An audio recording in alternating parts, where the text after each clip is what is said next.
Humza Yusuf accuses Musk of scouring private messages. Bro, posting DMs, bro.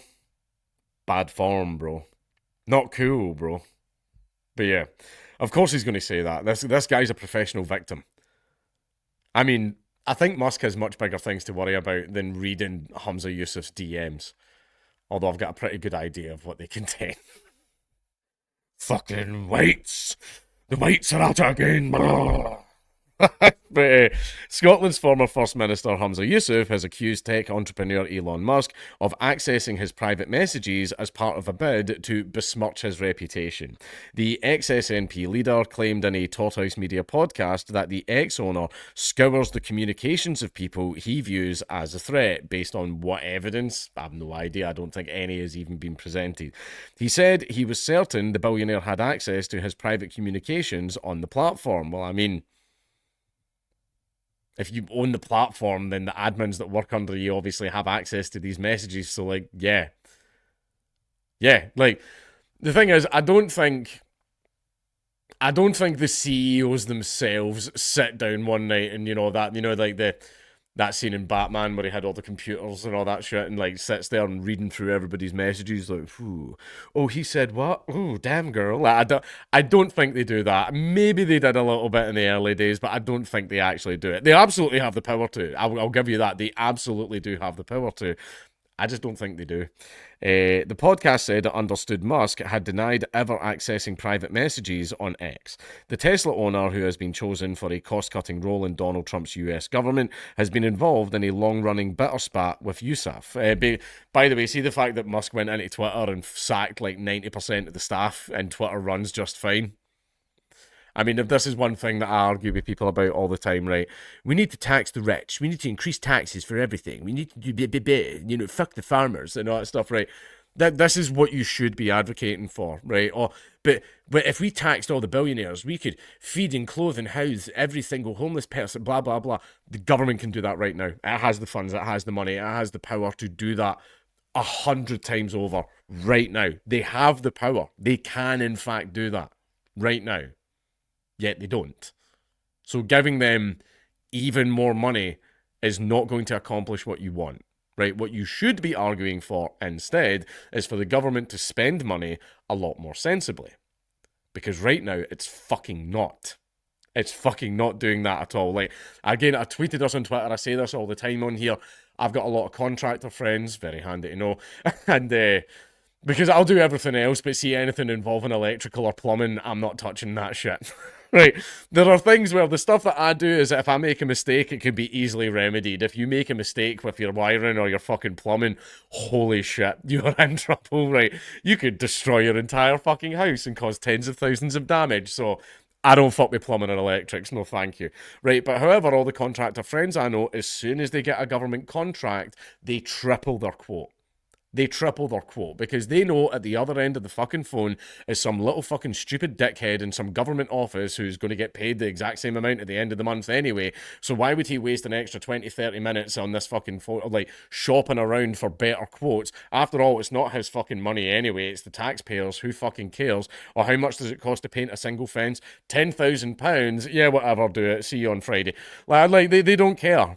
And contractors know they don't care. They know they don't shop around for quotes. So they fucking they always offer like overly inflated quotes because they know for a fact the government will pay it.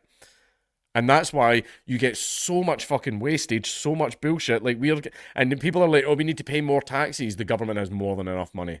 It has more than enough money to do all. See how that's. See, society, if X didn't happen, right? The government has the capability to do all of that right now. They're just not fucking doing it because, like everybody else in government, they get access to the pot and they start filling their pockets. Because, like I've said many times before as well, government and taxation is when you pay £20 to receive £2 worth of service about 9 months from now. Like, that's what it is. You know that the government doesn't actually produce anything. They're a middleman for your money. They're a middleman between you and the private companies. Right? Do you think the government builds ambulances? No, it doesn't. Does the government, create pills and medicine? No, it doesn't. What about the police uniforms? Nope, it doesn't even make those either. It buys those from private companies who, this is the funny thing is, who triple their fucking quotes because it's a government contract and they know the government will pay it. That's what they do. Basically, the government is a giant waste of money. Right? So the argument, instead of saying tax the rich, increase taxes, blah, blah, blah, the argument instead should be for sensible spending. Shop around for fucking quotes. Cut out all the fucking nepotism where the guy will give the government contract to his fucking third cousin's husband and all that shit. Like, cut all of that out. Right? See, if you want to actually save a lot of money, create an agency that forces them to shop around for better quotes. Because see, the instant there's a bit of competition and these guys start losing government contracts, they will start to alter their quotes accordingly to try and beat the competition. Because these days, the government just calls these people up. That, like, they're literally the first electrician company that they call. It's how much? Yeah, okay, whatever. They don't shop around. They know that there's no competition, so they can quote the government whatever the fuck they want. Because some little dickhead there's too lazy to shop around for better quotes. I went on a hell of a tangent there. That escalated over the summer during far-right riots in England and Northern Ireland. The former First Minister described Musk as a race baiter. Humza Yusuf called someone else a race baiter. That, holy fuck. And one of the most dangerous men on the planet.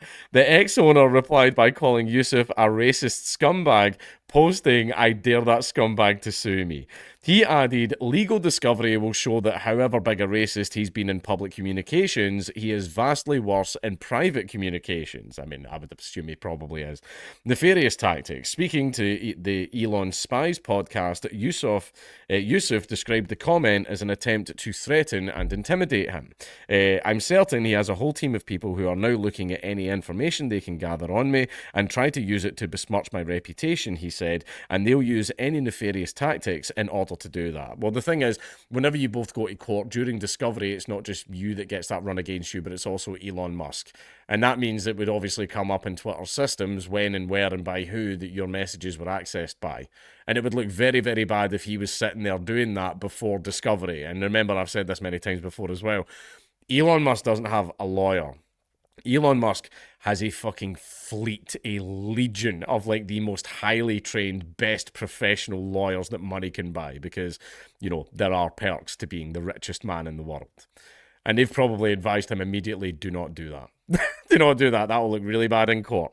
Because your job is to make your lawyer's life as easy as possible. Which is why whenever you get arrested by the police and the lawyer says you opened your fucking mouth, he gets very upset by that. But anyway, the former First Minister said he interpreted Musk's post as a pointed accusation, noting that people commented underneath, urging the ex-owner to release private messages, which is something I doubt that Musk or any other platform would ever do. Yusuf told the podcast, "I'm thinking I've been on Twitter for a long time. Have I made an off-color joke? Yeah, I wonder what that fucking feels like. Have I made an off-color joke? You literally launched the Scottish hate crime bill that makes that illegal. And now, in fact, I'm happy that that's what you're concerned about because we are all very concerned about it. I made an off-color joke and your party tried to put me in fucking prison, so you've got a fucking cheek to be worried about that. Have I said something in a private communication? Yeah. Have other people in Scotland said things in the privacy of their own homes? Something that you tried to make illegal as well in your hate crime bill? I swear to God, this guy, Humza Yusuf, is one of the most least self-aware people that has ever existed in any government ever. I swear to God, this guy is a moron. So I thought I better do the belt and braces thing, and as I say, there was nothing there, and unsurprisingly so. But here is somebody who's basically saying to me, by the way, you better watch out, I'm going to release stuff on you, and it's going to make your life hell. Yusuf repeated claims that the Trump-supporting tech entrepreneur was a racist with far-right white supremacist tendencies, because that is what Humza Yusuf says about literally everyone, including about like 95% of Scots. I mean, for someone that was our first minister, Jesus Christ, he hated us, didn't he? He added, Elon Musk could have trillions, let alone billions, and he wouldn't have enough to shut me up. X has been approached for comment. I don't think Elon Musk would actually want to shut you up because it's against free speech.